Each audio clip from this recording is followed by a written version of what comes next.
love to keep it as interactive as possible. We are excited. Hey, hello everybody. Hi. Welcome. Hey, Welcome. hey. So today we have building your beauty brand on board. I am tuning in from New Jersey. So it is lunchtime for me, but I know that for many of you, you're probably in other parts of the world. So good afternoon, good evening, good morning to wherever you are. If you guys would like, feel free to drop it in the chat and share with us on where you're tuning in from. We just love to see how diverse our audience is and how much you love beauty, which is why we're all here. Or if you're just here to like learn about how to build a beauty brand, we're here for it. And today we have Brittany Brown from Project Beauty Expo. Hi. And we also have Olamide from MyTopicals Skincare.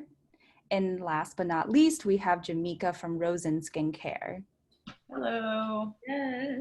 Yes. So yeah, drop in the chat. Let us know where you're tuning in from. Okay, I see Brooklyn. Hey, Brooklyn. That's where I live. I live in Bushwick, but I'm taking like a little mental health retreat right now.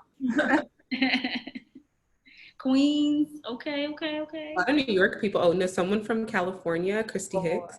Hi, Christy. Oh, Christy. What up, girl? Is that Christy from UCLA, I think? Yeah. Yeah, I thought so. Yeah, welcome everyone. I'm so excited how many people are from New York because that's like where 2 of Project Beauty Expos were held. So I'm like, hey, what's up, New York? I haven't been back in so long. Oh, Hawaii. Oh, I'm jealous. That's so nice. That's so nice. I think I'm gonna retire there. I've actually never been. Neither have I. Same, but I just know. Once with my parents, and it was not that fun. Oh, it was fun, but I was like a high schooler, like with my parents on vacation. So I was like, this is like, I'm ready to go. Yeah, when this is over, definitely go when it's just you and your girlfriends or your boo. Yeah. All right. The next question I like to ask, since today's panel is very much beauty focused, is what's your favorite skincare product or beauty product? Shout it out. I'll put down mine. Who wants to go first? I'm trying to think what mine would be. Favorite skin product that I'm loving right now. Ooh. I would say I won't lie. Well, it's not really it's like a skin makeup product, but I really love Morphe's setting spray and like using it not only when you're doing your makeup, but also when you're just doing like a no makeup day. There's something in there that just sets it all. And like I have really oily skin, so it just like keeps it all intact without like everything falling off. Yeah.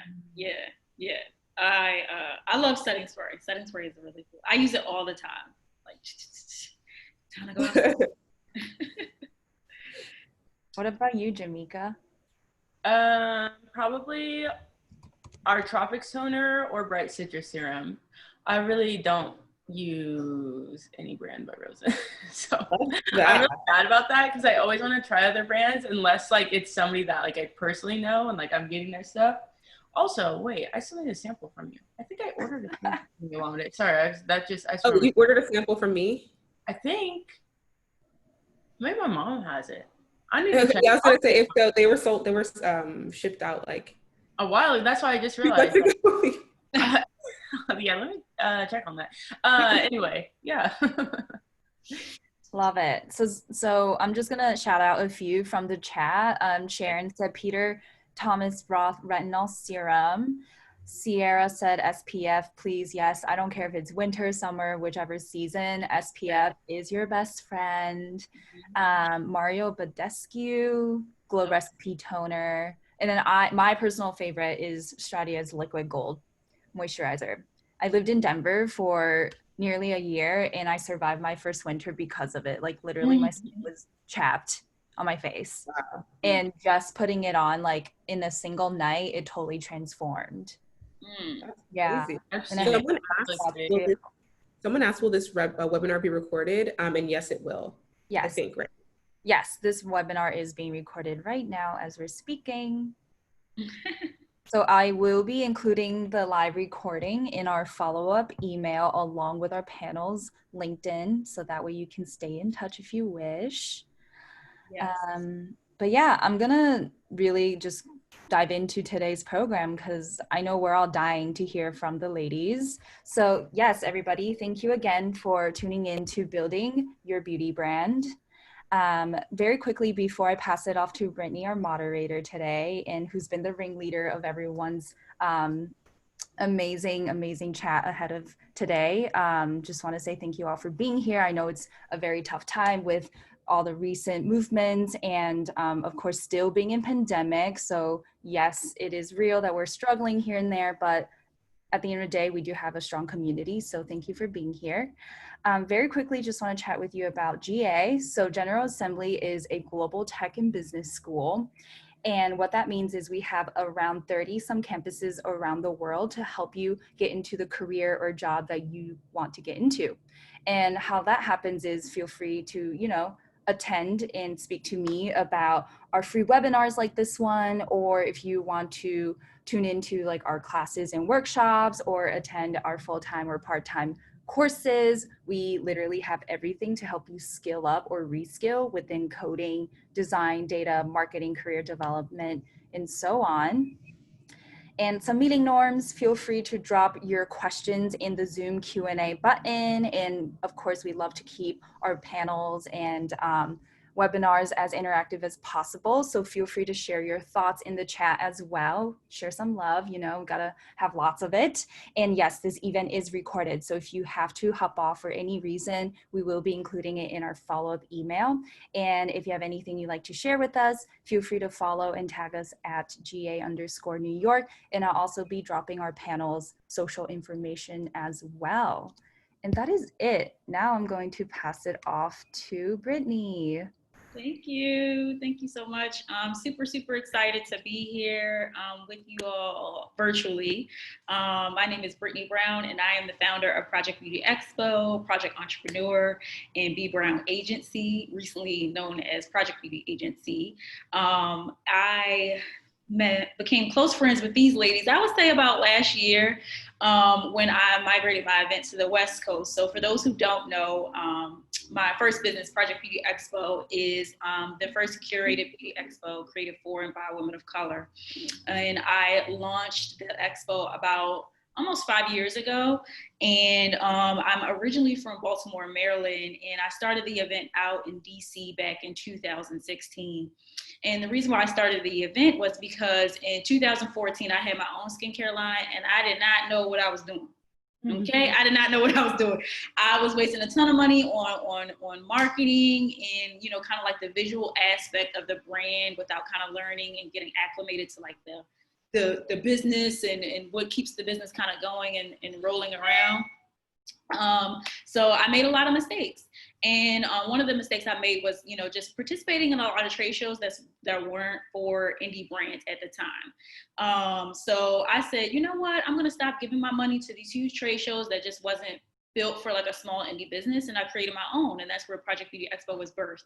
So I did the first event in DC in 2016, and then I just kind of kept going, and I actually executed the event in New York in 2017 and 2018, but in 2019 I moved to the West Coast, which is where I met these lovely ladies, Olamide and Jamika. And I was actually familiar with Jamika's brand, I would say a couple of years ago, but you know, I was on the East Coast, she was on the West Coast. So once I made it to the West Coast, we all were able to connect. And with the event last year, after executing Project Beauty Expo in LA, you know, we all kind of like chatted and conversed and just connected. And we were talking about beauty, and we were talking about the state of beauty and where we felt it was when it came to up and coming founders and sharing kind of inside information. So that's where we kind of came up with the idea for building your beauty brand, is we always wanted to kind of share inside information on how different ways that you can do it. I don't want to say ways that you could properly do it or ways, you know, because there's no one way that you can do it. So that's where I met these lovely ladies, and this is how we're here today. But I'll go ahead and allow them to introduce themselves. So Olamide, tell them about yourself and who you are and what you do. Hi, everyone. My name is Olamide Olowe. I met, the lovely ladies probably a year and a half ago. Jamika and I actually went to college together. We went to UCLA. So I met Jamika there. It was really fun. So I'm the co-founder and CEO of a company called Topicals. We make medicated skincare for chronic skin conditions, starting with eczema and hyperpigmentation. So we're basically reimagining what we call like the ointment aisle. We think it's really interesting that our beauty routines haven't evolved to include different skin types. A lot of visible skin conditions that are talked about today are like usually the acnes of the world. And while that category is huge and important, there are a ton of other skin conditions that we think are massively underserved and that their experience is just subpar. So that's what we're building. And I guess my focus when we do this event, I think, Brittany, if I'm not mistaken, did you call us like the Powerpuff Girls of beauty? The Destiny's Child. Destiny's Child. She calls us the Destiny's Child of beauty because we do a lot of these circuits, just the three of us, because we all have different areas of expertise. And so I really sit in the fundraising and go-to-market area. That's where I guess my specialty is. So any questions that y'all have about those two things, I can answer those. Yes. She's a beauty. She's a goat. Yeah. If we're the Powerpuff Girls, I want to be the green one. I forget. I'm Jamika. I'm the founder of Rosen Skincare. Rosen is a, kind of trying to create the next generation of acne care.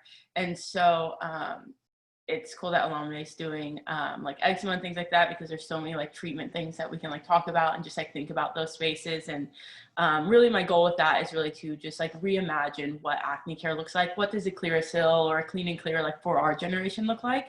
There's so much lack of kind of innovation in that space, especially in that mass and like accessible space.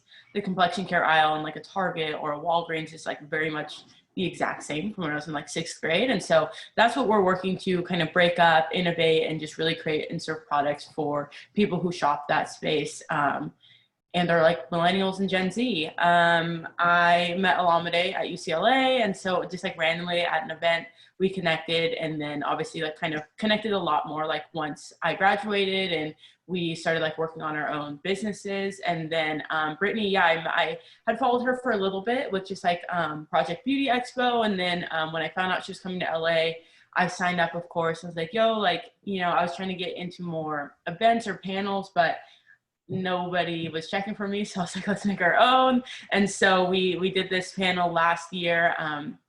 And yeah, like our goal is always just to like Brittany said, just really like show behind the scenes of like what we did and what works. And, we're definitely still like early stage and we're scaling, and we're kind of, as far as Rosen's like entering like growth stage, I guess you could say. But really, I think there's so many things that to us, when we share it, we're like, oh yeah, like, of course, like, but we see so many people that are like, whoa, I never thought about it like that. And so that's the goal, is to like, not just inspire folks, but really just like give you behind the scenes of like, yeah, like, do this, and like take you along the pathway so that hopefully, you can see your own results and really, start scaling a brand, or at least create a brand that's like sustainable. Yes. And, speaking along the lines of, receiving information and taking that along the path. First question is, how have you both kind of like built your beauty brand? Like, give us, kind of like a little insight from idea phase to kind of like where you are now, how you built Rosen and Topicals to kind of where it is today in 2020. I guess I'll go first because we still haven't launched fully. We've built our beauty brand very differently than I think a lot of brands build. The usual thing is you do everything in secret. You don't tell your customers what you're building other than maybe like a small focus group. And then you launch to the world and your beauty brand is successful. And I don't think that is the best way to do it, personally, just because I think we've seen the advent of brands like Glossier. Everyone loves Glossier, and this whole thing about building community almost before you build a brand. And that's something that the ladies and I talk about a lot in kind of a key point of building a beauty brand is to build a community first. And I think community is like a word that's thrown around a lot, but I think finding a niche that is super underserved and then being the authority in that space and building building yourself as an authority in that space is almost like the cheapest and easiest thing. People always ask us, how do I get money to start a beauty brand? And I tell people all the time that like creating an Instagram page and disseminating information about that particular need of that niche demographic is free. You know, like anyone can do that. And I think we think about Into the Gloss, we think about like Goop, we think about all these other places, and it's an easy evolution to create a product out of a community because a community can tell you everything you need. So for us, we didn't build like a blog per se, but we first kicked off with a game called Skin, Sun, and Stars, which was a mashup of your horoscope and skincare advice. A lot of the conditions we talk about in Target, the information about them is really hard to understand because they're very medical. And so we wanted to pair that with something that was more fun, something that was, just like brought people's walls down. And we did that game and we got about almost 10,000 plays on that game. And so we were able to collect people's emails so that we could like start to talk to them about what we were building. And then we transitioned onto social, and we do what Rosen with Jamika, we both are doing this now, is like threads.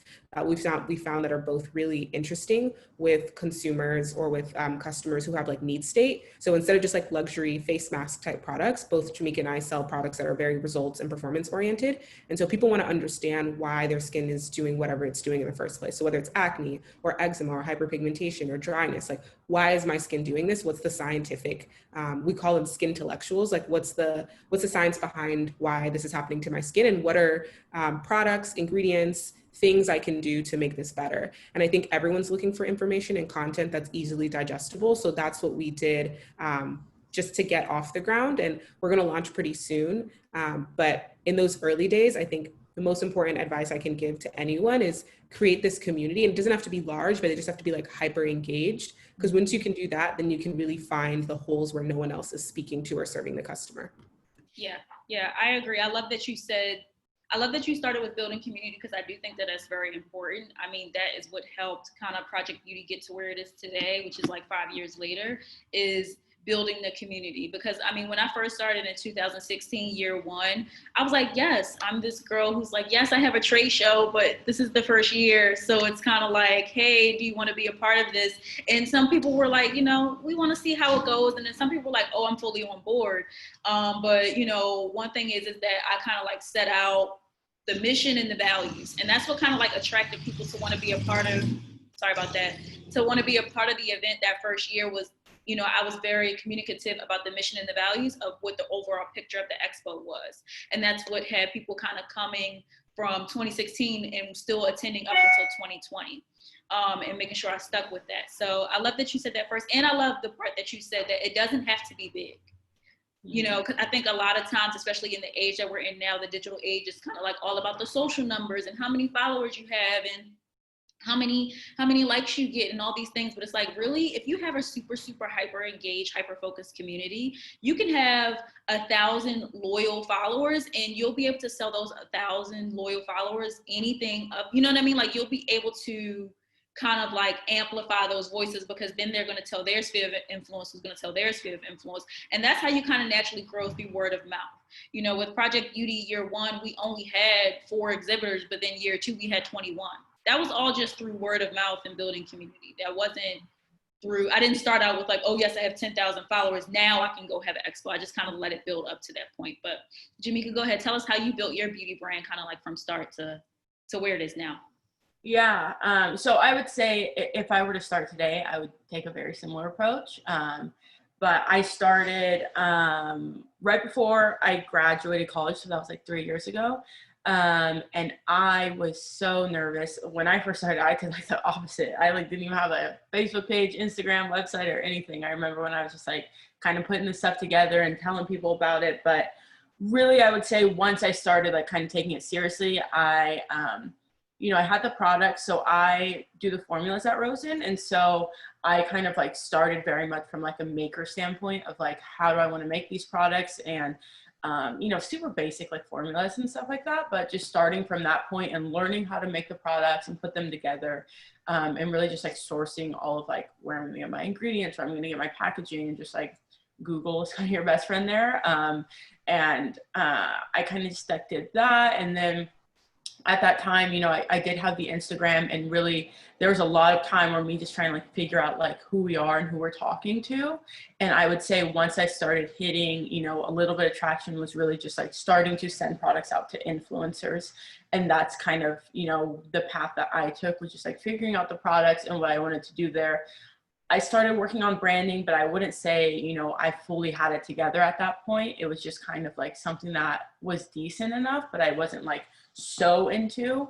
But so I kind of, you know, I had that, obviously like your packaging and stuff like that. And then I was just posting on Instagram, talking to like nobody.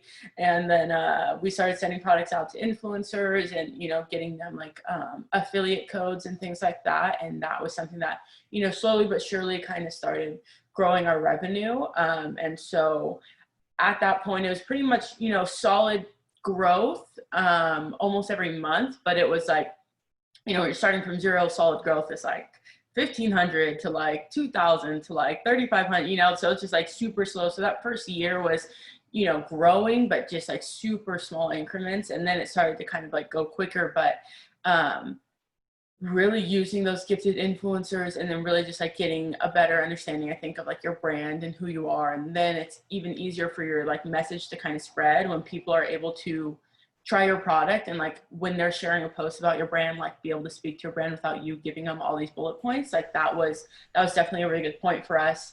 And then, you know, from there, just kind of obviously increasing influencers. We started going in like the Facebook ad space, and then really honing in on our email marketing too. And we've just like continued to like, you know, try to scale those up individually to, you know, continue to get us to this point. And yeah, that's basically kind of like a quick Cliff Notes version, I guess, of like just stuff we've done. I actually wanted to ask you to deep dive into one that I think is so important that you kind of glanced over, but I think was so key to you really understanding how to break out, is like finding your voice, or like what was your, I don't know, how do you say it? Like what like if someone could say your brand in 3 words, like what would they say? I think finding kind of your positioning and your where you're going to corner in the market is super important. And I'd love for you just to talk more about, like earlier when you were describing your brand, you said that we're thinking about, you know, cleaner, more thoughtful acne care, like reimagining the acne care aisle. And I think like knowing where your space is and where you play, and not just being a skincare brand for the sake of being a skincare brand, is super important. But like, could you talk more about that? Yeah, no, I think that's a super good point, because I, even now, like I'll see brands sending stuff to like influencers that like I follow or things like that. And it's like, you can almost tell like which ones are going to pop out and which ones are going to just kind of be like, you know, there, because it's just it's a skincare company. It's not necessarily anything like, what are they doing? And that was something that, you know, though we started to see a little bit of movement, when we really started seeing a lot more movement was when we had that clear stake of like, okay, I know what I'm going to these people for. People know what to recommend us for. Because when I first started, like really like, I would say like when I launched, it was kind of like we were a clean brand that like also worked for people's breakouts, because I just have like very acne prone skin. So we were just like inherently focused on acne. And that was something that we cared about, but it wasn't like who we were. And I kept thinking and toying around with it. And I was like, no, I really like this, like Reformation, the clothing company. I really like how they're like, oh yeah, like, by the way, we're eco-friendly. Like, it's not like we're like an eco brand, you know, it was just like, they were this super cool brand. And I started like feeling like really interested in that. And then at that point, I would say, and this probably honestly wasn't even until like after a year, maybe even like a year and a half in, kind of getting to this point where it was like, all right, like we are, you know, an acne care brand. And then really being able to take that and focus on like, you know, skin positivity and just like this new, all these things going on in the acne space and like skincare space. And once we started, you know, really talking about like, all right, we're for acne prone skin, and me getting okay with saying like, yeah, like these products might not work for you. Like you probably don't need this, honestly. So like once I started getting okay with like being more selective with like who was getting our products and like what our messaging was and like who we were and who we were for, it became like that easier like positioning of just like, people being able to share your message and people being clear of like, okay, this is what I go to this brand for. Because if not, it's just kind of like another skincare brand and another review. Like it could be like, oh yeah, like they like this moisturizer, somebody recommended it, like I'll try it. But when it's like, this moisturizer is good for this specific person, then those specific people know where to go. And that was just really like us like fine tuning that and getting to know who we were, and also just like continuing to push that message, because it feels like, especially early on when you don't have a ton of followers, it can feel like you're just saying the same thing over and over and over again. But until you start dealing with customers and you realize like, oh yeah, I said that 10 times and you still are DMing me asking me about this, you know, you realize that you have to say it so many times for people to catch on. And that was something that we just like, I was like, yeah, I'm gonna just keep saying this messaging until people, you know, it's like what we're known for. And then that's kind of how we were able to like ingrain that, and like people who were trying our products or receiving our products or just like hearing about our brand. Yeah, I love that you both approach beauty by claiming, by making a claim. You know what I mean? You're clean acne care, eczema care. And I think oftentimes, and this was one of the mistakes that I feel like that I made when it came to, you know, when I was trying to build a beauty brand years ago, when I had a skincare line in 2014, was I kind of just wanted, I wanted to come out with just like an all natural, organic, clean skincare line. You know what I mean? Like, it was like, that was just the goal. It's like, oh, I just want to launch a skincare line. But I didn't kind of like approach it like, oh, I want to enter the category of acne care or of eczema care or of hyperpigmentation or, you know, any other, you know, skin condition.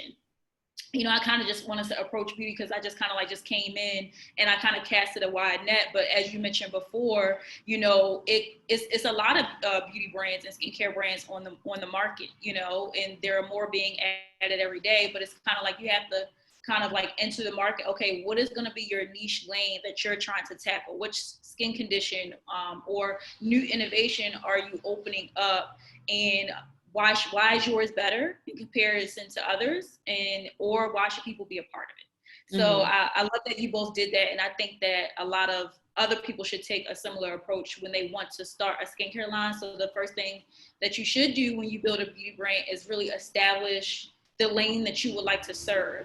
But one thing I do want to say is you don't have to know that initially, as you could see with Jamika, you know, Jamika mentioned, and, you know, with Olamide, you know, switching things up. You can pivot in the middle of launching your brand, or you can establish it later. And that's where it kind of draws back to what Olamide was saying, as far as like first step one is building a community, because you can allow your community to tell you what their needs are, what's affecting their skin.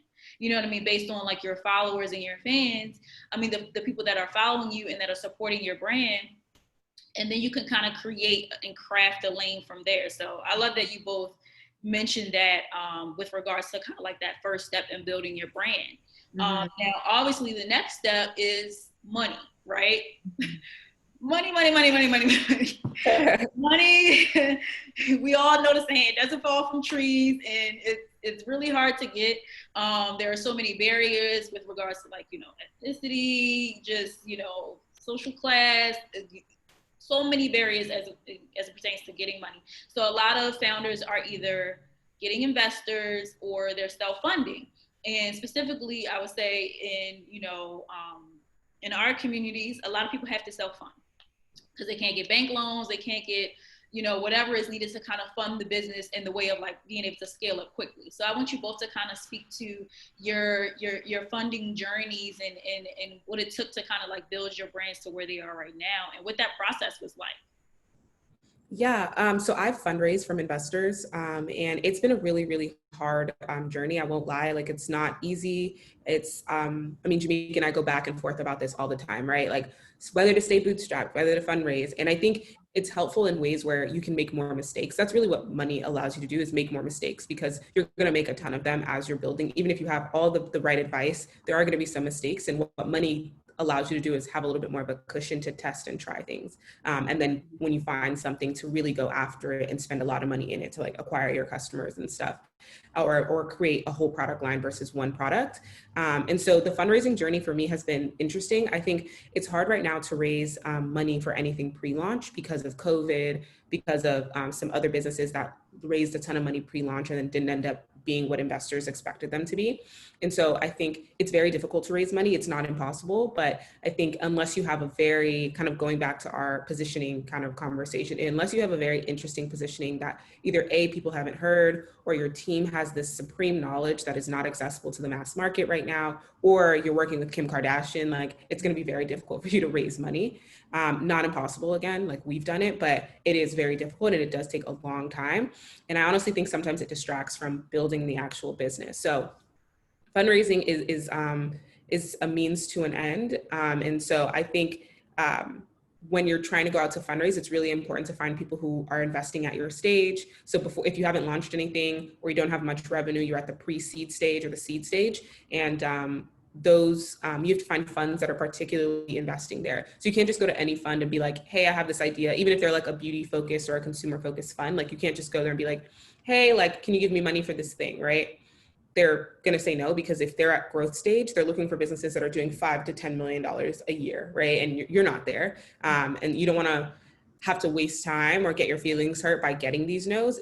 If you optimize in the beginning for the right kind of funds, then you'll have more of a success rate. Again, fundraising, you hear a lot of no's. I've heard like probably north of 100 no's. So it's not an easy thing, and you do have to be really tough. And sometimes, like for me, I've had to take mental health breaks in between fundraising because I just get really kind of like, you get like attacked, you feel like, or you feel like the rejection is a lot. And so you do have to like take care of your mental health during the process. But I think I'll hand it over to Jamika with this last thought that like, I think when you start to go to sourcing, when you start to kind of put your budget together of what you need, something I think both Jamika and I agree on is like having almost a hero product.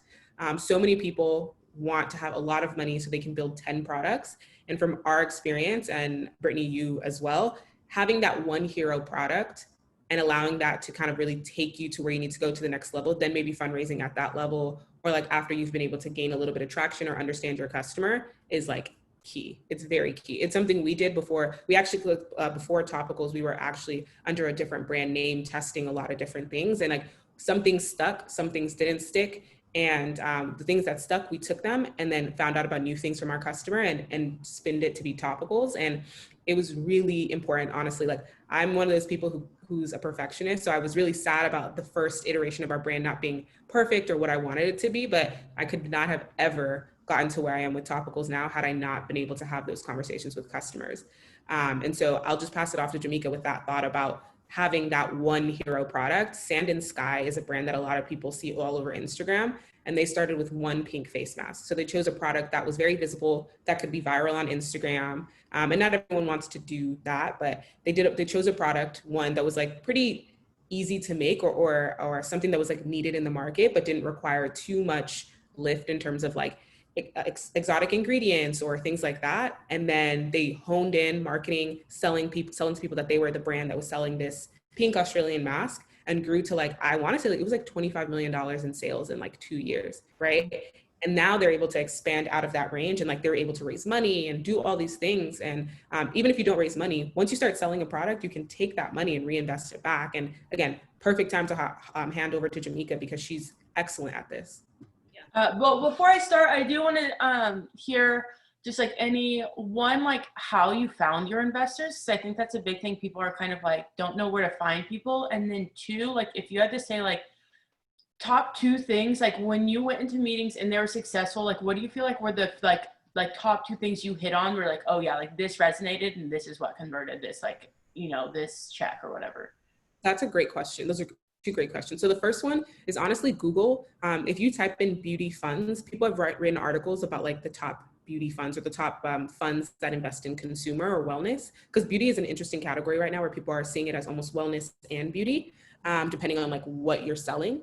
And so I think one Google search can help you find some of these articles that write, like I think there's one on Crunchbase that's like the 10 top funds that are investing in beauty, or the 10 top funds that are investing in women. And that'll give you at least a little bit of a head start. And then I think if you get keyed into the right people on Twitter, for example, I can't, her name is Lolita, I think. She is really awesome. She's an investor, but she's always creating these lists, like curating these lists of investors who are investing at a certain stage. So I mentioned earlier pre-seed, or the types of funds. So some funds only do consumer, which is like products that touch customers. Some funds only do enterprise, which is things that only touch businesses. And like a lot of people always think about beauty as just being a consumer thing, but we've had friends, Jamika, that we've met that have businesses that actually touch other beauty businesses. So Brittany is a great example too of a business that is a B2B. Like she does business with other beauty businesses, not usually with the actual customer. Sometimes with the customer, depending on who comes to PBE, but really there are other funds that don't just do consumer, which is like just straight to your customer. Some people do like maybe I'm selling Jamika a new marketing platform, or maybe I'm selling her See-Through is a company that I know you worked with, Jamika, that they were a consumer enterprise company where they were almost half and half because they sold to businesses. So I think it's really important to know, again, the difference between consumer funds and enterprise funds, because you can go to an enterprise fund, and if they don't care about your customer, doesn't matter how great your pitch is, they're not going to be interested to invest because that's not what they're looking for. I think your second question was about meetings. I think the best meetings you go into are, one, knowing that investor is almost looking for a deal like yours. So that's as easy as like going on their website and reading a bunch of information about them and seeing like what's their thesis. A lot of these funds will have a thesis, which is basically like the way they think about the world and what they want to invest in and what they want to grow. So going to those websites and doing a bunch of research and knowing, okay, this fund checks the box for pre-seed. They check the box for growth, depending on your stage. They check the box for consumer, particularly wellness and beauty, and like maybe even like direct to consumer if you really want to go super niche. And then, for example, there are certain funds that they say that they want to invest in people living better or people feeling better. And so I think you also kind of tailor your pitch to what funds want to hear.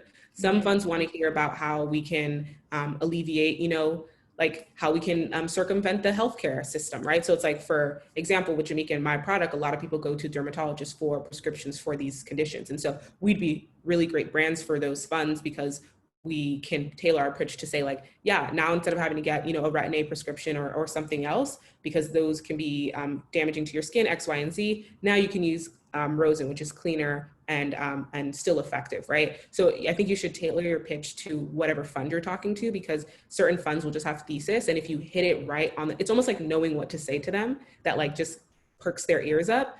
No, it allows you to have spent the time understanding them, and then allows you to not waste time, because maybe they don't care about, Gen Z particular or young millennials, but they care about healthcare, to access to healthcare, right? And so you just want to tailor your pitch. And some funds are only caring about Gen Z and they don't really care about access to healthcare. So then tailoring it and saying like, yeah, we're actually like the new Gen Z acne care brand. I think it's really important to have those kind of things.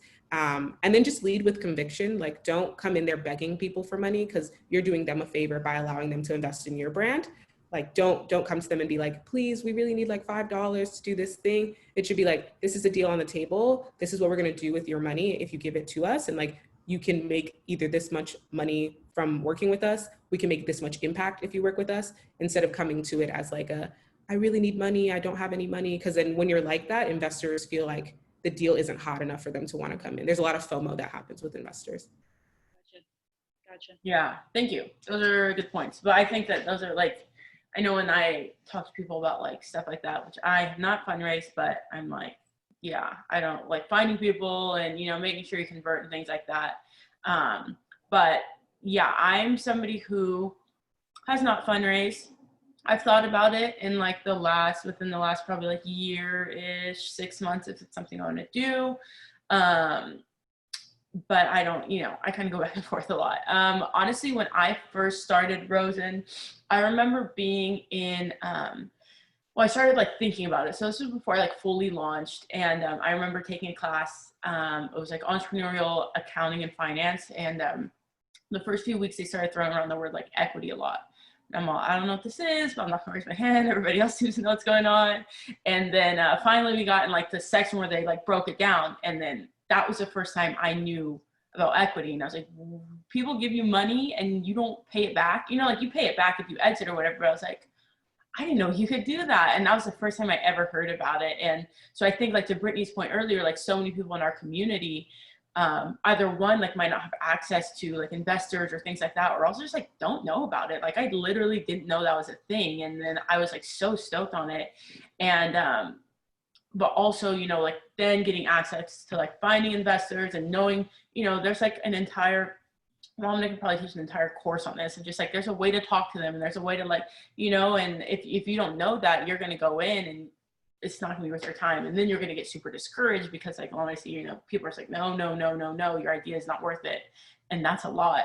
And so I had known about it a little bit. And I did an accelerator right when I graduated, which was like right when I launched. And we went and met with a lot of investors and things like that. And it just, like, I've always heard, like, from the beginning, still to this day from Olamide, like, yeah, fundraising sucks. Like, it's so hard. And I was like, that sounds terrible. And so I just like never did it. And I was always just like so scared of it. And I was like scared, and I was like trying to build it. You know, foresight, I probably could have taken 6 months off to build my brand, because it's not like I really like popped off in 6 months, you know, but at the time I was like, I can't like just raise money full time. I don't even know what I'm doing. I don't even know where this money would go. And I think that's like a huge thing you should know too. So I just started with, like, you know, what I kind of had. And so I was basically, I was babysitting or like tutoring, and so whatever money I would have there, I think my mom had like was helping me with the rent in college, and so I would use that money and like my personal credit card, which was like, I think at the time like $1,200, and so I was using that and just like doing super small runs, making like, you know, 15 products at a time, and just kind of like doing it like that and slowly inching up. And then I would say I got to a point where I was able to get a business credit card, also kind of the same time where I started having to pay my own rent. And so I was like, you know, I was like starting to use that. And so that's kind of just like we just like slowly built it up. And I would say for a while I spent my own money, but there was never like this huge chunk of like, all right, like $5,000 down or like $10,000 down. So I was like, I didn't have that. I had like, you know, $50, $100, like maybe, you know, here and there. And the demand wasn't huge, so it wasn't like I was always having to buy products, because it was just like I would make them and they kind of sit there. And so it wasn't like but it was never a point where I had this like huge investment. And it was just like slowly but surely, as revenue started growing, we started spending more. So we always kind of like have been profitable since like the beginning. Like whatever money we made, obviously we're making a profit margin on it, and so I would be able to buy more products. And I wasn't really spending on marketing at the time. You know, a website, I think it was Shopify's basic plan, it was like $20 a month or something like that. And then like ordering materials, and basically, especially early on, like my only marketing was sending out packages to influencers. So it was like just all my money basically was like making products. And so whether it's like products for customers or products to send out to influencers, that's basically how I did everything. And so it allowed me to really just kind of like, you know, chug along and like build everything up. And then I would say, I think it was last year when I first started doing it, but there's a lot of really good resources like PayPal Working Capital, ClearBank. There's other ones as well, but those are the main ones that I've used. And they basically take, you know, based on how much your sales have been, they offer you an amount that you're able to kind of like take out. And then it's like a flat fee on it. So it's kind of nice that it's like, you know how much the fee is, you know, it's not like if you like take forever paying it off, you're going to like pay so much in interest. It's like one flat fee. And basically, you know, you can pay it off at, you know, if you want to pay off in lump sums, you can, but it's like a revenue share. And so they just like take a chunk of your revenue within every sale. And so those are things I started playing around with a lot. And I really like them. The main thing you have to look out for there is like, make sure you don't get in, because earlier this year, was definitely like the tightest financial place that we've been in, making bad partnership decisions, making expensive partnership decisions, because I thought we were going to keep growing and we kind of hit a plateau. And then also having these revenue share things that ended up like obviously cutting our margins, and just like me, I don't know, just not thinking. I look back and now we're like getting really good in cash flow, which is I think so important if you're a bootstrap business, because if not, it's so easy to spend where you don't need to spend, or it's so easy to think you can take on partnerships you really can't take on partnerships. And so that was definitely a place I got to earlier this year. So I would say if you're going to bootstrap, you know, it's going to be a slower chug. That's one thing that's, you know, like Olowe said, investors or money is going to allow you to make a lot of decisions and, you know, maybe not be so stressed. I made a lot of bad decisions earlier this year, or like late last year, that trickled into early this year. And that, you know, was like keeping me up all night, you know, as opposed to like, dang, you know, we lost money, but I'm good because I still have money in the bank. It was like, no, like we're cutting it super close, like every single day. And so that's super stressful. And, you know, but if you aren't going to get investors, I would say, yeah, also just like, it's going to be slower. It's not going to be, I mean, you can start, I mean, our growth has been consistent. Last year's big growth year, this year's a big growth year, but it's still like, you know, if you have money and you know where you're spending in marketing right away, you can kind of just like, you know, I probably could have skipped over the whole first year and a half and just went straight to that part. But just, you know, being really diligent on your cash flow is something that I wish I would have done earlier as a bootstrap company. I feel so comfortable with our money right now. Also, it's been like very busy. So, you know, but like it's being able to know your cash flow as opposed to like looking at it historically, like, oh, this is what we spent last week, or, oh, these are our financials, our profit and loss from last month. Looking at what's coming, it sounds like duh, but I was not doing that. And it was like, it got to a point where it's like, oh, like even in like COVID, like we scaled up, but it was like, why does it feel so tight right now? Because I know we doubled sales, but I still feel like I'm waiting to see what's going to come in today, tomorrow, and the next day to know what I can buy today. You know, like it was so close. And so getting to the point where we're projecting out, it's like, all right, we're good for the next couple of weeks, you know, and it just makes it so much easier. And so you have to be really diligent with all that stuff. And I really advise, like, if you don't have a financial background, bringing somebody on like a contractor or something early, if you aren't going to fundraise. Honestly, probably if you are going to fundraise too, but just like your margin of error is a lot tighter when you don't fundraise. And so you need to make sure you're not kind of like spending money you don't have or making decisions that you shouldn't be making too early, because they can really, you know, stress you out or, you know, affect other areas of your business. We didn't shut down or anything, but you know, it's a lot.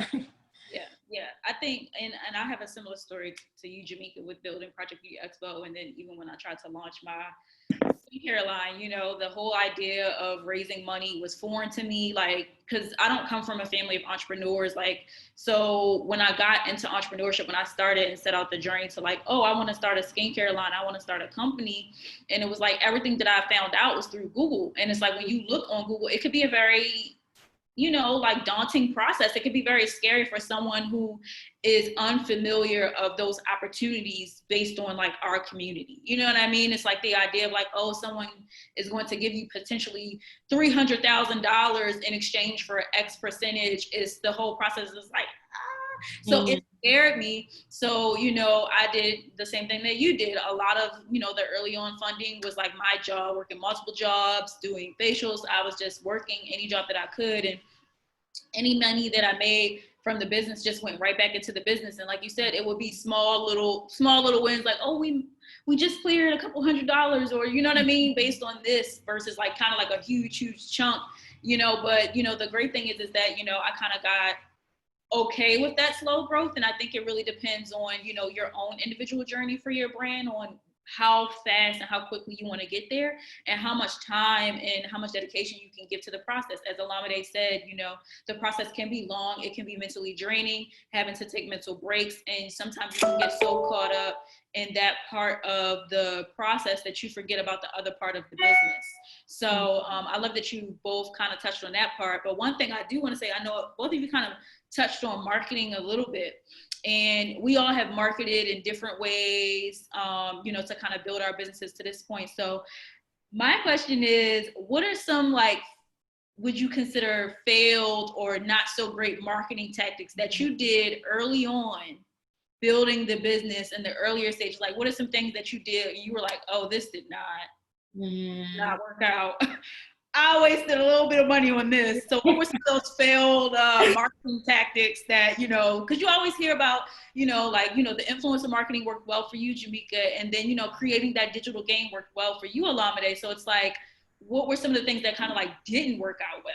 So it's funny because for us in that digital game, there was failure. Like when we first launched that digital game, like there was 200 plays, like there was nobody playing the game. And what's crazy is that we had made a partnership with a really big nonprofit, and we thought like they had 250K followers. We're like, oh, we're good. Like we're about to have 50,000 plays on this game. And I think one thing we learned was that maybe our messaging didn't hit them correctly, because like that person gets great engagement, so it's not like their followers aren't real, but it's just like I don't think we tailored our message the best to them, or I don't think in general our communication was clear enough for people to understand like you do this and then this happens. And so we wasted, like, I won't lie, like a good amount of money. Like I mean, we ended up donating it, so for us it's like not a loss, because that's what we want to do anyway. We want to be able to donate to mental health causes, because people with chronic skin conditions are 2 to 6 times more likely to suffer from depression and anxiety. So it was a loss in that, like, the ROI was not there, right? But I think it was a gain for me, because that's where we wanted to put our money anyway. So I'm glad it ended up being to that organization versus it being to like a person that we paid that amount of money to. But after that, we had to optimize things. So different things too, like on the game, the first question was actually people's email. And then we had to switch that and flip the order to where the people's email came last, because UI UX is like, if you're asking somebody for something before you've given them anything, they're going to churn, right? They're not going to want to do it. So making sure that people felt like with the horoscope game, they were putting in their information first, like, oh, their skin condition, or, you know, their birthday, and like things that like they felt like giving you this information is going to give me something, versus leading with, hey, give me your email. Most people don't want to give you your email right away. And so those things were also really important for us, is like learning from that first failure was like, okay, what else can we optimize? So we did that. And then we ended up working with another influencer, and it shot up. We literally did 2,000 plays in 24 hours with that influencer that we worked with, but it's because of the way she broke it down to people. So it was honestly, it was a huge, and so many people are like, oh, wow, like that partnership was probably so successful for you. And I'm like, it wasn't. It wasn't. I'm still happy we did it, and like we still donate to that organization. But it's just also understanding that like these influencers can have 150 million thousand followers, and it just may not hit for you if you don't have the right messaging for their community, if you aren't clear about like what the end goal of this thing is. So yeah, we wasted money on that. I won't lie. Yeah, I would say for me, early on, before I like understood Facebook ads more, I didn't spend a ton there, because I was kind of like, you know, on a tight budget. So like if after a couple of weeks it wasn't hitting, I just turned it off. But I spent some money there. I would say early on, when I just did gifted influencers, I didn't look at influencers enough. Like I was kind of sending out packages. I should have done more vetting on like, and then I got into a better habit of like, you know, like all these things that they had to hit for it to make sense for our brand. And so there were just like a lot of things there that I would send packages out. So not so expensive, but obviously, you know, it adds up. I would say when I first started working with gifted influencers as well, kind of not being super clear on what I wanted.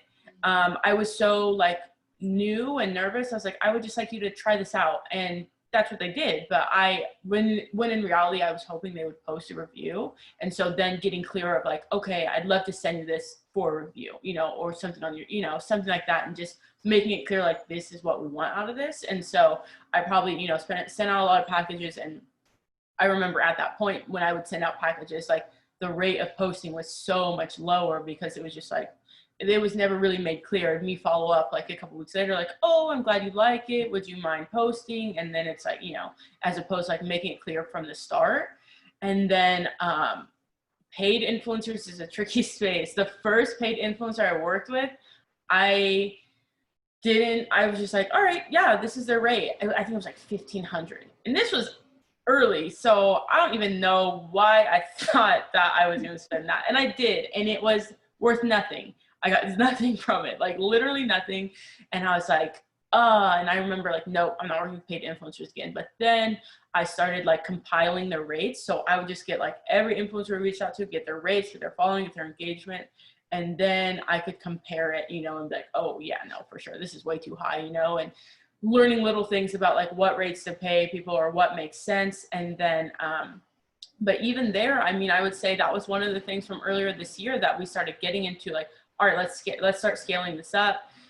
But looking like comparing months of like the scale of influencer spend and the same number of sales, and it was like, oh, okay, like this isn't making sense. And now I'm like struggling, so I got to pay all these people at the end of the month, and we, you know, our sales aren't even changing. So it's like, you know, I'm trying to like reallocate money. And so being really careful and diligent with, I think anything, especially in that space, because even now we're thinking not necessarily a waste, because it is good to get more people products in our hands, but we've seen such a big jump just with everything going on with all the movements of like supporting Black businesses and all these things going on. But it's just super interesting because, and so we've always focused on like influencer, Facebook ads, and email marketing. Those are kind of our three things. And we think about like putting money there and putting time there as far as like, all right, let's just scale those up. And where we're at now, like our baseline of daily sales, I would have imagined I had to like double, triple each of those things, but I haven't.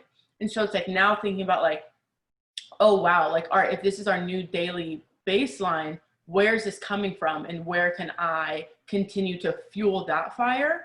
Because I'm just looking like, oh, wow, like look at how much it jumped and we're at the same level of influencers. So, should we be spending more? Should we be sending out more and more packages to influencers if it's not really making that much of a difference, you know? And so just things like that. And just, I think the most important thing is really just like, you got to keep an eye on all those metrics, because it's easy to, if I wouldn't have looked at the numbers, it would have been easy to like, yeah, let's just keep scaling this up. And then it's like, if your sales aren't scaling, or if you're not doing like all the analytics behind it, then you just spend money everywhere. Honestly, everybody will take your money for marketing and say it's going to work, but you know, you got to make sure it is working. Yeah. Right. Yeah. I think that's the, you know, and I have a similar story to you as well. And I feel like that's kind of like the common theme with everything we've been talking about today is understanding your metrics and your numbers, knowing your cash flow and understanding the metrics, you know, as it comes to, you know, tracking the performance of your marketing tactics. I think, you know, for me early on, that was one of the biggest mistakes I made when I had my skincare line. And I've even made some mistakes, you know, within trying to market Project Beauty. Is like, you know, early on I was like, oh, this influencer has this amount of followers, so that is going to yield this amount of results, or with regards to like sales and all that stuff. And instead of like really trying to do more research on the influencer, and instead of just looking at that specific number and saying, okay, it's going to get this result, I needed to kind of dive deeper into like, what does their engagement look like? Are they interacting with their customers? Like, you know, I'm sorry, their customers, with their followers? Like, do they write them back if they have questions? Because that lets me know, like, okay, if they do a post about my product, are they going to answer the questions? Or are they just going to like post it and then just be gone about it? So, you know what I mean? And figuring out like how many saves. There's nothing wrong with asking for like a screenshot of their demographics and their insights with regards to like who their audience is. Everybody knows that there's an audience breakdown for everybody's individual Instagram account. So there's nothing wrong with diving a little bit deeper if you want to work with someone and asking for those screenshots. Asking them to save you, show you their top 10 engaging photos, because that's going to help you craft the content. I think the more organic it becomes, the more likely that you'll get the result that you want. So don't look at it as you're asking for too much or you're being nosy or all those things. Like at the end of the day, it's a business transaction. So the more data that you have, the better performance you're going to have. So if you know that this person gets 3,000 views on their Instagram story, but they only get a certain amount of engagement on an Instagram post, then maybe I'm not going to invest my money in the Instagram feed post, but I'm going to do it in the story. You know what I mean? And be willing to kind of like ask those additional questions. So I totally had a similar experience as you. Is like, I just wasn't understanding or trying to understand the numbers and the metrics when it came to picking influencers. I was just kind of like, oh, okay, I'm gonna just do that because the world is saying it's working. According to Google and all of these informational business articles, it says it's going to work. So let me just go ahead and do that because it says that it's supposed to work. Yeah. So for sure.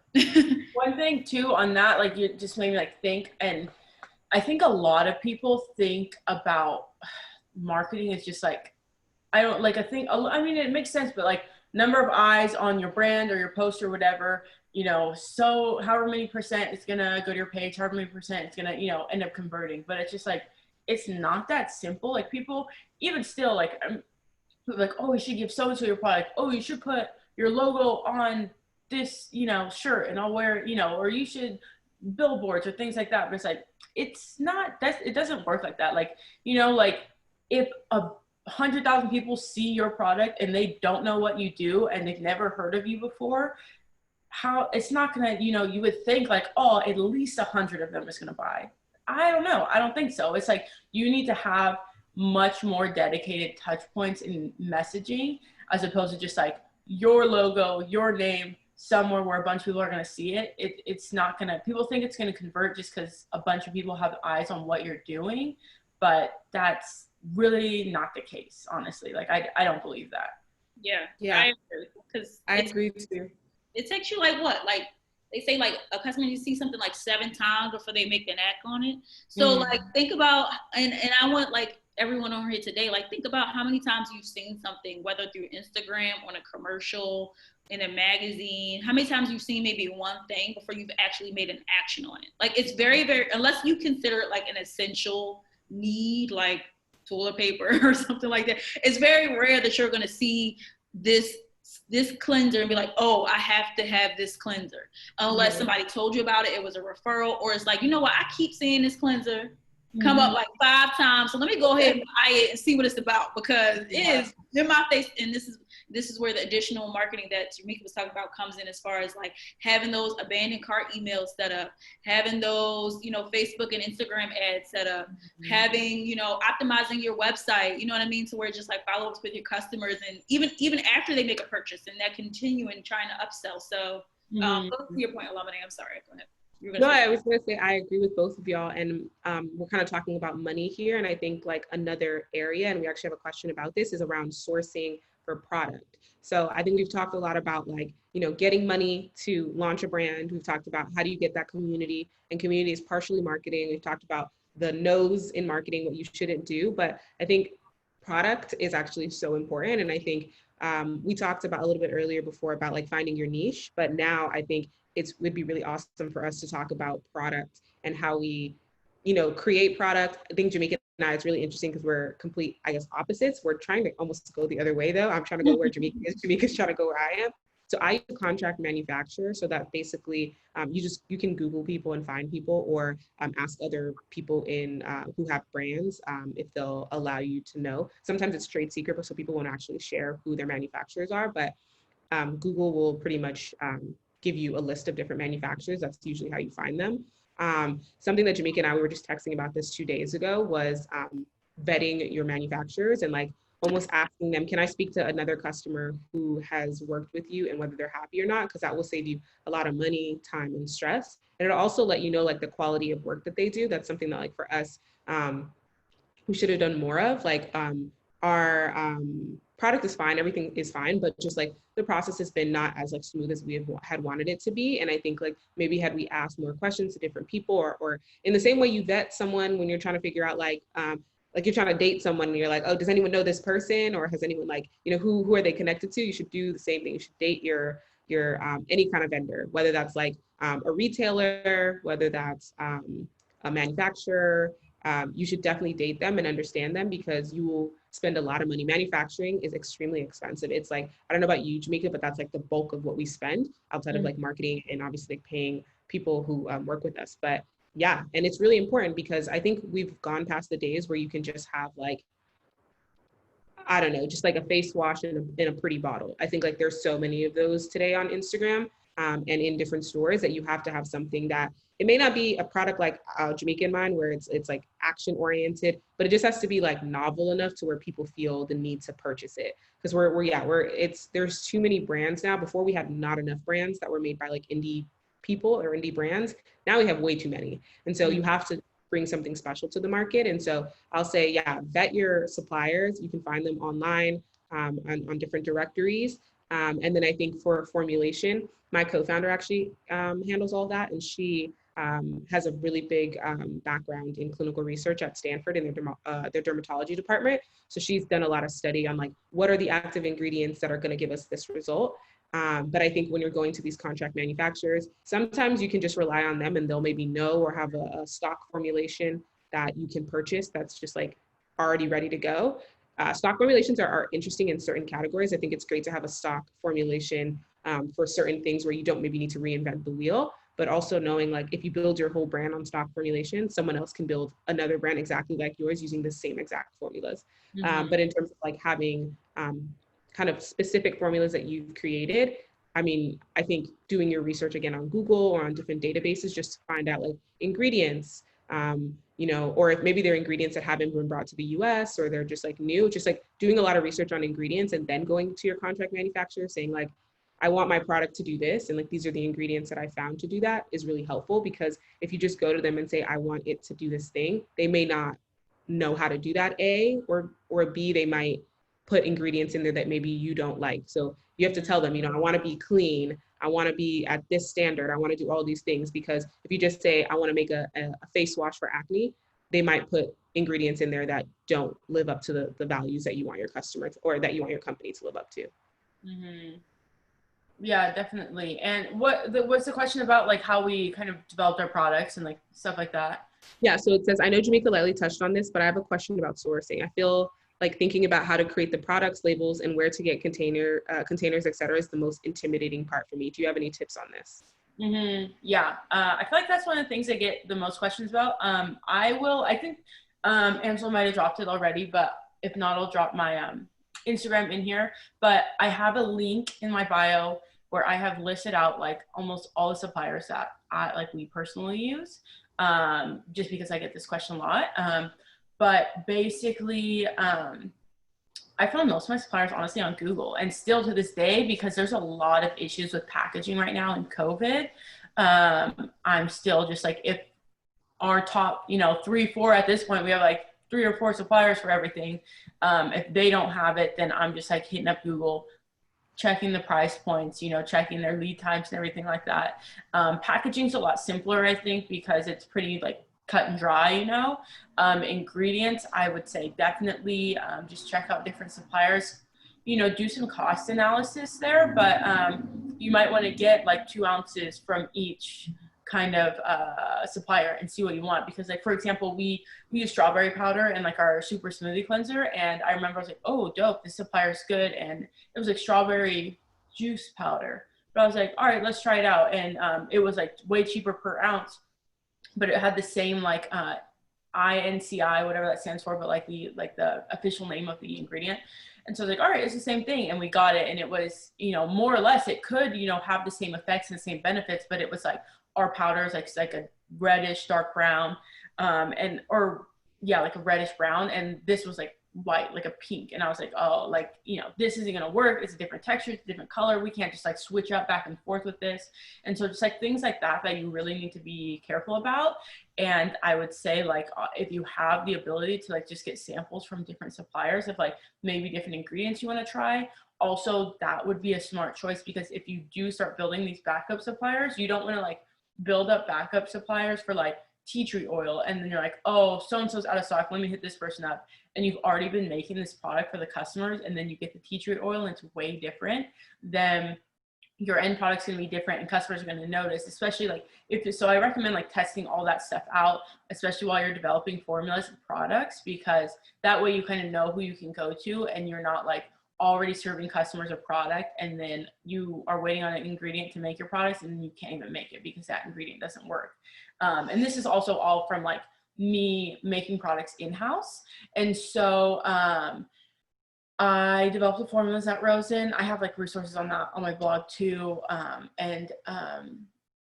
make all the formulas at Rosen, and we make it in-house, and that's something that Olamide is kind of touching on. I'm kind of going back and forth right now. I've always, wanted to keep everything in-house, but easier said than done. I mean, basically right now, what it comes down to is like, if you want to keep it in-house forever, you need to know, and I've always kind of like considered this, but just like as you start hiring more people, you're like, oh yeah, it's kind of a lot, but you basically have to build a manufacturing facility in-house, and that's what we have right now. And it's like, it's smaller than you think. You don't need like a million mixers and all this stuff, but it's just like, all right, just thinking about where we're at right now and where we've scaled to, thinking about, potential like future opportunities. It's like, all right, I got to hire at least 5 more people just to keep up with the baseline if I get this next opportunity. And, scaling from there. And, I got a 2-year lease on this place, and it's only been like 3 months. And I'm like, this is looking a little small, So it's just like all these kind of things that you have to think about if you are going. And I was just talking with my finance guy yesterday, as far as like producing in-house, like when you're building out manufacturing, you want to build for like a year from now, 2 years from now, because if you're building right now, you're just going to be like consistently be playing catch up. And I'm kind of feeling that right now, just in terms of like what our facility looks like and what my team looks like, but also like it's a lot of money to build out, you know, what does a year from now look like as far as manufacturing? So that's something that I'm kind of like on the fence about as far as keeping production in-house or outsourcing it. I always will keep formulation development in-house.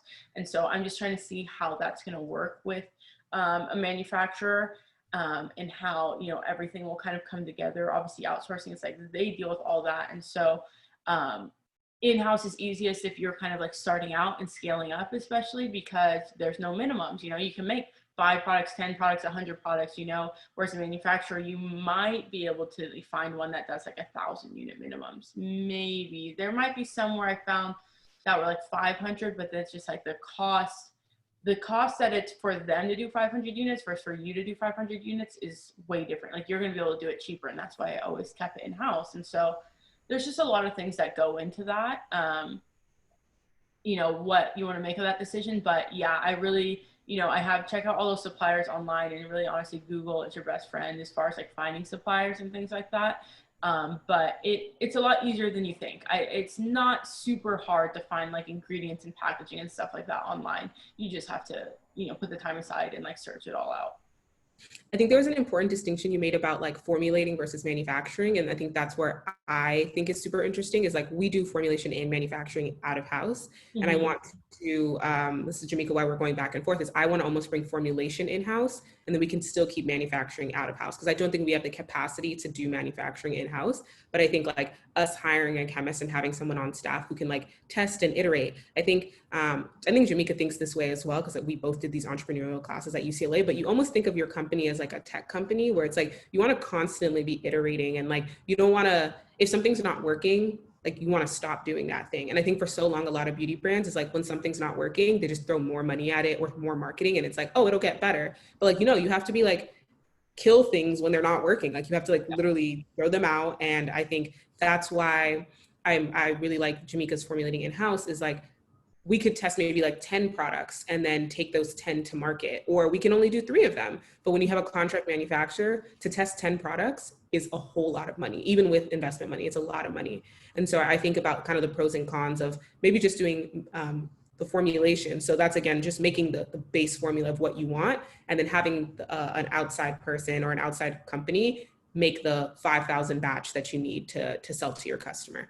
Yeah, and I think that's like, so, I mean, even just like as I'm looking at these contract manufacturers, just looking at the costs per, a lot of times you can work with them to develop a formula, and either you have to do like so many runs of the product to own it, or, you know, you buy it out. And I think one was like, you know, you can buy it out at the end for like maybe like 3,000, and this was like, you know, not a huge lab. And so there's like that, or you can pay their chemist, you know, I think it's like 75 an hour, but it's like, honestly, I think it's, if you can do formulation in-house, that's what I would, if, you know, if I build 1 million beauty businesses, I'm gonna do formulation in-house, because I think that's the best thing, whether you're doing it or you can hire contract, you know, chemists. Like Upwork is a place where I go to get like a lot of contractors. I've heard good things about them on there. There's like Facebook groups, and you can hire somebody just like as a contractor or bring them in-house. And that's going to make sure that you own your formula right out and you have it. And then you can shop around to different manufacturers and things like that and see like, you know, who's going to give me the best price, who's going to make it exactly how I like. Because that's one thing too, is when you, it's like, I compare like formulation lots like baking, but like you could follow the same recipe and like so-and-so's cake might taste better than yours. So like if you have your formula, you do have to know that like you can take that same formula to different manufacturers, but it might come out a little bit different each time. And so, you know, you might have to tweak things or find somebody who's able to make it closer to what you want. And so that's a big thing to keep in mind too. But yeah, I would say if you can do formulation in-house, I think that's like the best bet. Yeah. Well, I know we only have a few minutes left, so let's see. I think it was some questions that came in on the chat. Let me see. Somebody, okay, so how about a regular? Okay, so somebody asked, how about a regulatory? How did you start getting your products certified? I think it depends on what you're doing. So I think Jamika and I both fall in this really interesting category where there's 3 levels. There's cosmetic, there's OTC, which is over the counter, and then there's prescription. Both of us do not fall in prescription. And I think we both teeter between OTC and cosmetic. So for us, there's what's called the FDA Monograph, which is the list of ingredients that the FDA has approved for you to be able to claim treatment of a specific skin condition. And so this list are just basically ingredients listed per skin condition. So I know, for example, benzoyl peroxide is one on there for acne, but a lot of the ingredients on that list are not clean. Like and I think with everyone moving towards clean beauty and just better for you products, I think, yeah, sometimes those lists won't like help you. So for example, our hyperpigmentation product, the only ingredient on that list is hydroquinone. And like, we don't use that because hydroquinone is linked to cancer, right? And so we don't need approval for a product like that for our hyperpigmentation product because it's considered a cosmetic, and cosmetic products don't require any regulation other than stability testing to make sure that the product won't fall apart or the product isn't irritating to someone. But generally there isn't very much regulatory, which is kind of scary, which is why so many customers want to really have a company they can trust, because the FDA doesn't regulate those things. For our eczema product though, for example, there are certain ingredients on that list that are clean that we do want to use in our product. And it depends on what percentage you use them at. So you can use them below the regulatory percentage, and then you don't have to, again, really register with the FDA or like stick to anything. But if you go above that percentage or you hit that percentage, then you have to make sure that you have a 3-month stability test done on your product, which generally most people do anyway. Or you have to do, you just have to make sure that whatever the claims you're going to make are tied to what's approved. So for example, with our hyperpigmentation product, we actually really can't even call it a hyperpigmentation product because hyperpigmentation is a medical word. And because we're not using hydroquinone, we can't claim that. But there's a lot of ways, and I'm sure Jamika will also tell you about her with acne, that you can get around that. So instead of talking about hyperpigmentation, we say words like brightening or clearing. We say discoloration, dark spots. So you can talk about these other more colloquial terms about your product, and you won't have to really get into the regulation because it's outdated the way the FDA monograph is. And if you want to innovate in that category, you really just have to find your way around those words so that you can deliver clean, effective products to people. Jamika, what do you think? Yeah, specifically as far as like FDA goes, because like we're acne, so I don't use any of those ingredients. If I do, down the road, that might be a thing we do, but at the moment I don't use any, like benzoyl peroxides, the salicylic acids, and I'm sure similar with eczema, there's like a handful of ingredients that if you do use these, you need to like kind of go through the FDA, but if you don't, and you're a cosmetic. Now where that comes is, what Olowe was saying, there's certain things you can and can't say. I can't say like 80% of people saw these results, saw their acne go away, because then that's like a claim. And so they're just like Olowe said, there's certain things that we can and can't say. Even me trying to think of like, do I want to put, clean acne care or the next generation of acne care on our packaging? It's not like super clear, honestly. It's hard because so many people you ask, you get different answers. And so it's just like really in that space, you need to be careful as far as kind of like, what you're saying when it comes to like certain areas. Other than that, as far as cosmetics overall, there's not really regulations. And I think a lot of people are very surprised about that, being in the US. You don't register your ingredients. There's a thing that the FDA has of like, this is what your label has to include, like where it's made, your ingredients, you don't lie, don't like be faking people out, but it's like really pretty open. Like all the opportunities I've gotten, they've never said, let me see your lab testing, let me see ingredient certifications, let me see this and that. Nobody asked for that, and it's not required in the US. You list what ingredients you have. You can, and I recommend, doing preservative testing, doing stability testing, which is basically making sure your product's not going to grow mold, making sure it's stable. And that's something that a lot of times manufacturers will do all the time. But if you're developing in-house like me, we'll usually send it out, and make sure your formula is properly formulated and preserved properly and all of that stuff. But it's not something that is required within the US to sell products. There's really no kind of like point to, like I always thought, like I remember being in the Target accelerator and I was like trying to tiptoe around like, do you guys require forms? And like, I wanted to not sound like I didn't know what I was talking about, but I was like, what do you guys require? And they're like, what are you talking about? And it's like, oh, okay. Like, no, like you upload your ingredients into their database or you do whatever, but it's not like any forms or certifications or anything that you need unless you want to like claim organic, claim cruelty-free, these types of claims, you have to go through that agency to be able to put their little logo on your packaging. But as far as anything else, you can really make a product and put it to market. That's a question that actually came in about certification. So you mentioning that is just like those agencies. I don't know if you've done it, but I know that people were asking about like, who do you go to certify for organic and stuff like that? So we aren't certified anything. But I think basically you just go to like whoever, there's different organizations. Like I know Cruelty Free has like Leaping Bunny, but I think there's another one too. But you basically go to their website and you kind of like apply to certify, you know, and run your products through them. Certain manufacturers might like have those ties and have those certifications so they can kind of like, you know, do it for you. But if you're doing it in-house, you kind of have to manually apply. We've never applied for any certifications, and we don't really like make any claims there. Being natural doesn't require any certifications. That's why there's so much like greenwashing, because there's really nothing that kind of checks any of that stuff. EU requires a lot more. Canada requires a bit more than us, but they're pretty simple, what I'm kind of going through right now. But US is like free for all, basically.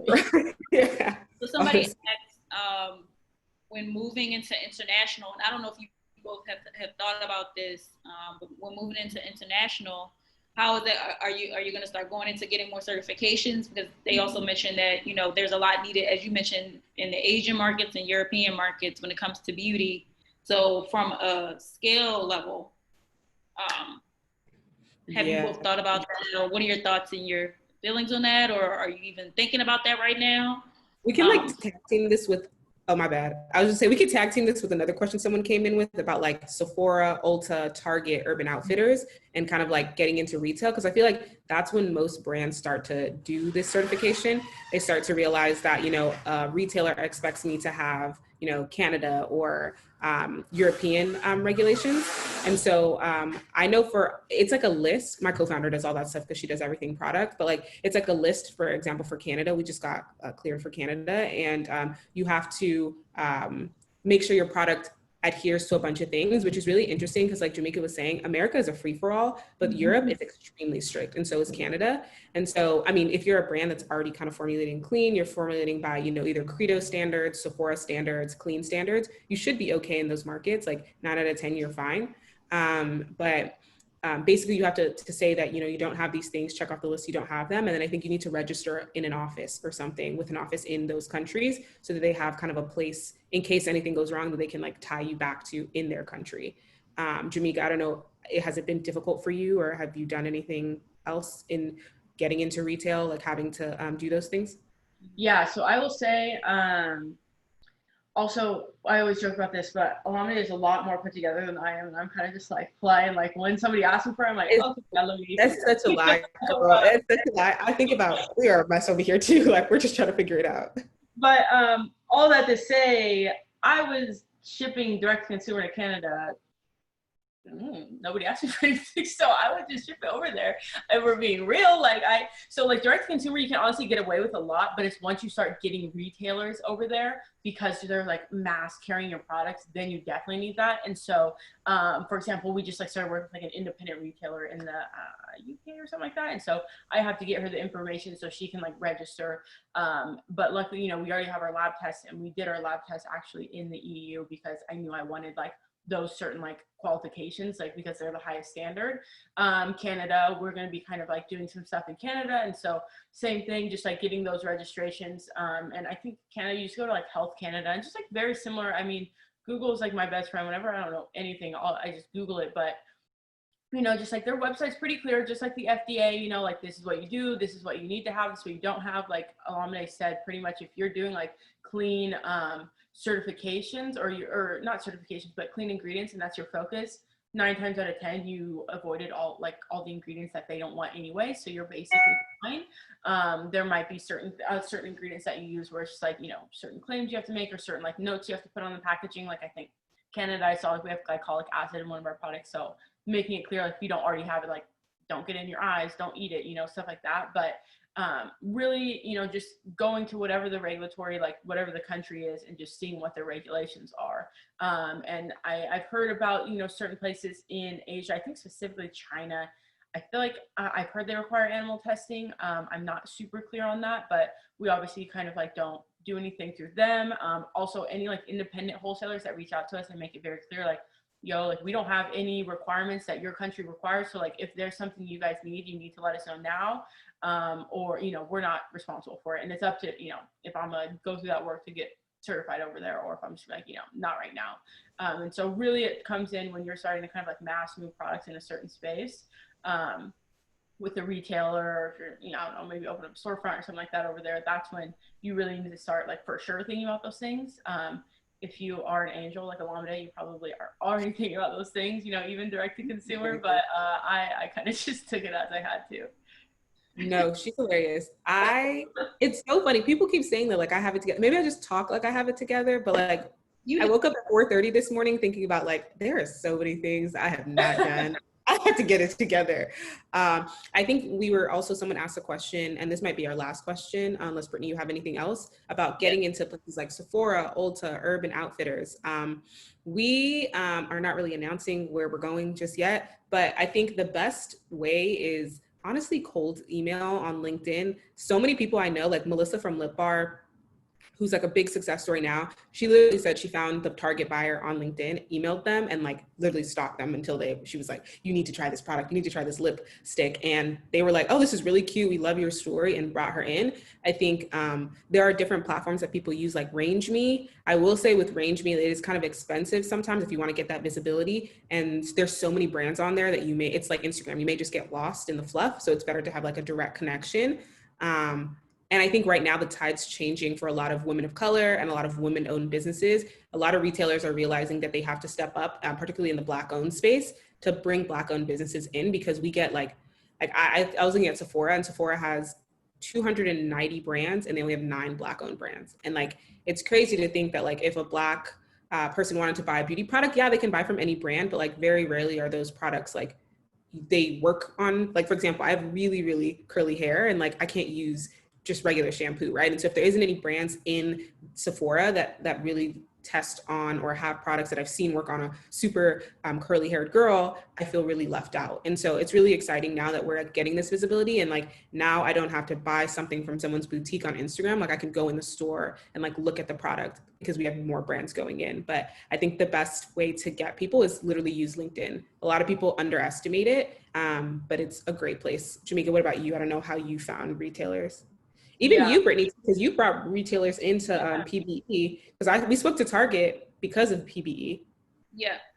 I mean, I went around the same approach. Like, you know, like I said, when PBE first started, that was always kind of like the mission. I would say the second year, I was like, all right, I need to get retailers here, because the goal is to help more Black and brown-owned brands to be discovered by the mass market. So the best way to do that is bring in retail partners. Now, that was just a lot of cold emailing, cold DMing, like, hey, who do I need to speak to? Getting that email and following up diligently, and then possibly finding them on LinkedIn, sending them a message.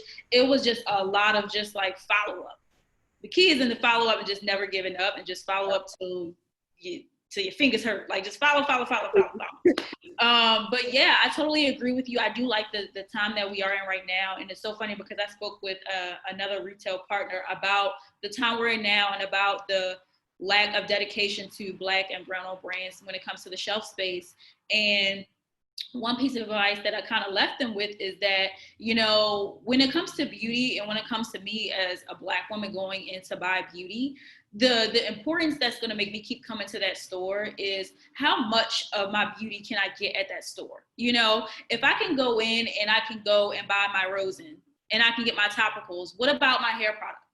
What about my body products? Like, what else can I get? So it isn't enough for me to go in and support like 2 brands that happen to be in there and that happen to be Black owned. And then I kind of just go on about my day. And then I have to go to like, I don't know, Walmart or Target to go get the rest of my stuff. Like, that is the whole point. And I would say the biggest problem when it comes to the shelf space is like, how much beauty can a Black and brown woman buy when they come into the store?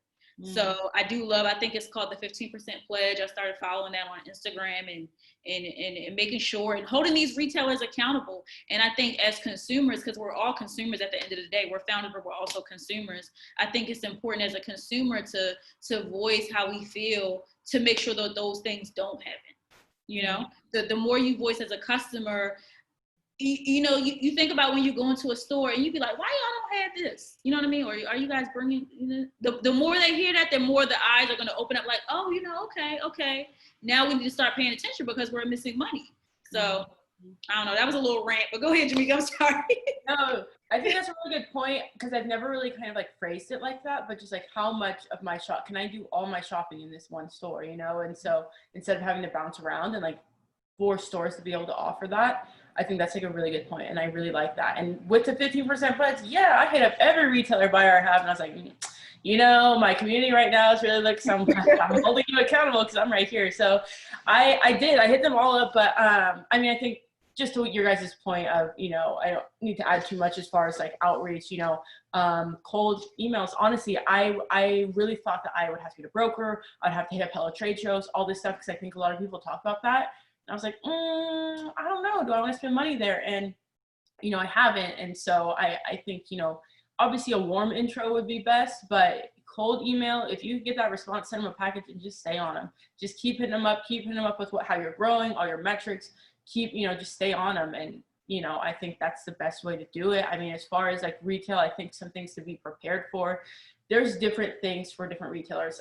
For example, we're in Urban Outfitters and, they don't require EDI, which is like electronic digital, I don't know, some EDI, basically how they send over their POs, invoices, all that stuff. It's like, how they send their information over. They don't have that. So that's something you have to think about with bigger retailers, like being set up for that and being able to receive their POs, receive their, invoices.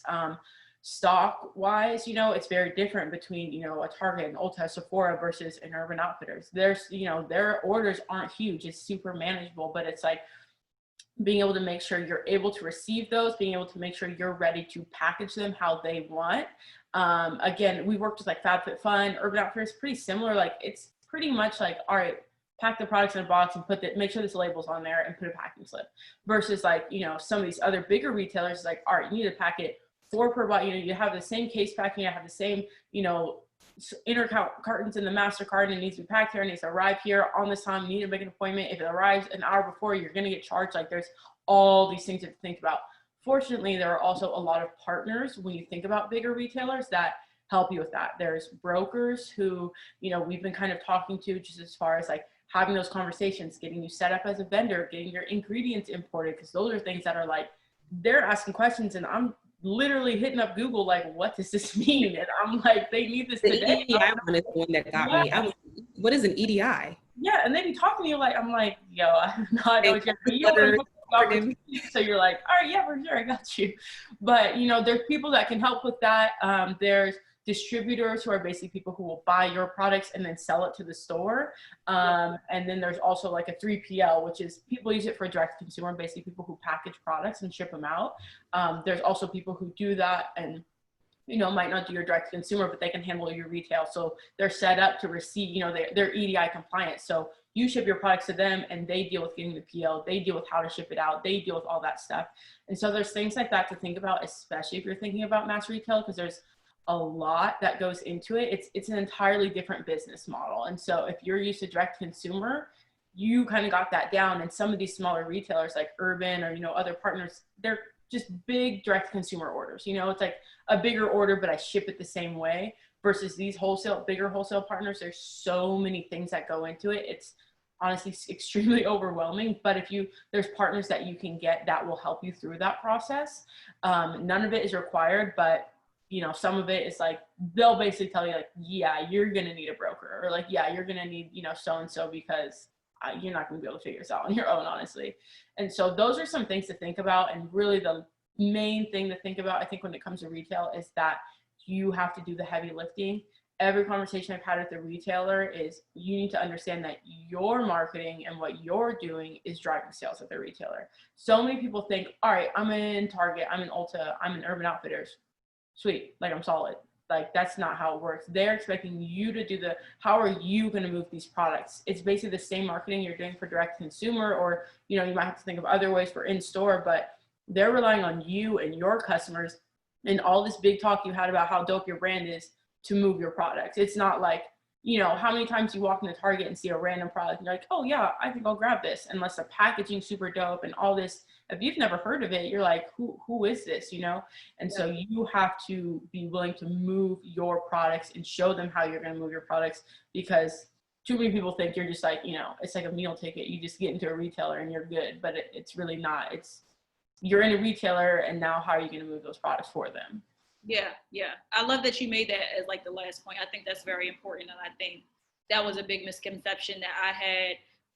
And I didn't get a mass retailer when I had my skincare line, but I did get a retail partner that was local to Maryland. And I was like, oh yeah, like I'm good. Like they're just gonna like place the order every month for the same thing. So I'm gonna have that like consistent income coming in. And it was like, oh no, like in order to kind of like maintain and build that relationship and get them to order more, I had to kind of like develop out a marketing plan and strategy in order for me to be able to continue, so that I can get the customers and my followers to now know like, hey, you can now find us at Target, or you can now find us at or your local Urban Outfitters or whatever that is. So I love that you made that as your last point, but I know we're running out of time. I wanted to, Vivian made a good point. It says, FYI, you can get minority owned or women owned certification, and it helps you get contracts with large MNCs, and We Connect is for women, and NMSDC is for minorities. So just wanted to drop that gem here. Angela, I'm not sure if you wanted to, you know, come on back and have some last words from General Assembly. Yeah, definitely. Hi, all. I just want to say thank you so much for shedding so much knowledge. Like literally my four years of college learning about beauty, you've all like basically packed it in like an hour and a half. So I'm literally amazed. This is like a refresher for me, even though I'm not in beauty anymore. But it was super insightful, and I love that you guys covered so many different parts of it. And I know that our audience have a lot of things that they can, you know, like get inspiration from, and now like being able to connect with you all if they need, you know, say like a mentor or anything. But yeah, this has been incredible. Your insights are super valuable, and I hope that you've all had fun chatting about beauty, skincare, and all the in-betweens. Is there any last remark or like a list of resources you'd like to share? Drop it in the chat. I just thank you for coming by. Yeah, we're, you know, always excited to be sharing these resources. Please, you know, like stay in touch with us. We're trying to, you know, work on something for y'all that are interested in this kind of stuff. So yeah, follow us. Make sure you're staying tuned on that. Make sure you're holding your fave beauty brands, influencers, and retailers accountable. Black Lives Matter, and thanks for coming by.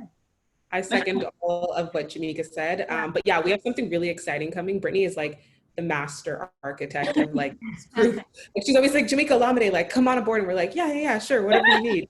But yeah, no, some really exciting things are coming from us. Like we really love doing this. We do this all the time. And we like talk to each other about this all the time. So we always, I think all of us want to be extremely accessible, because when we were kind of coming up, there was a lot of girls who are above us who were just kind of like, you need to figure it out on your own. And like, if that's how people are, that's how people are. But like, we don't want to be like that. So I think when you see us around, when you see us on social, in press, like always know that we are accessible. Like we will always be accessible. Yeah, I third everything that was mentioned today. I really enjoyed the session. And one thing that we all have in common is we just love to share about beauty, and everything that we share is through experience and research that we all have done on our own and individually within our businesses. So we always just want to be very supportive of anyone that's embarking on that journey of entering into the beauty industry, whether you're entering in by creating a trade show or community or products. So that's kind of like the whole basis of why we, you know, have the Building Your Beauty brand. Definitely follow us on social. I know Angela dropped it in several times, from our personal to our business Instagrams. Please follow us. Like I said, we do have something new dropping very soon. And it pertains to a lot of what we discussed today, and you'll be able to kind of like view the information ongoing. I hope that was a little hint, but you know, if you missed it, you missed it, but if you caught it, you caught it. Anyway, so thank you so much for tuning in. And like I said, I really enjoyed today's event, and please feel free to ask us, you know, any questions. We're always accessible. Yes, I love the support that I'm seeing here. One of GA's core values is to just continue to build a stronger community. So yes, definitely go out and continue to support Black-owned businesses, Black-owned brands, and continue to spread awareness and educate each other on, you know, all that's been happening, because we're hoping for a brighter future. Yes. Yeah. All right. Well, we'll keep in touch through the internet, but I hope you all stay safe and well. Please stay hydrated and enjoy your summer. Yes. Thank you so much. Bye. Thank you.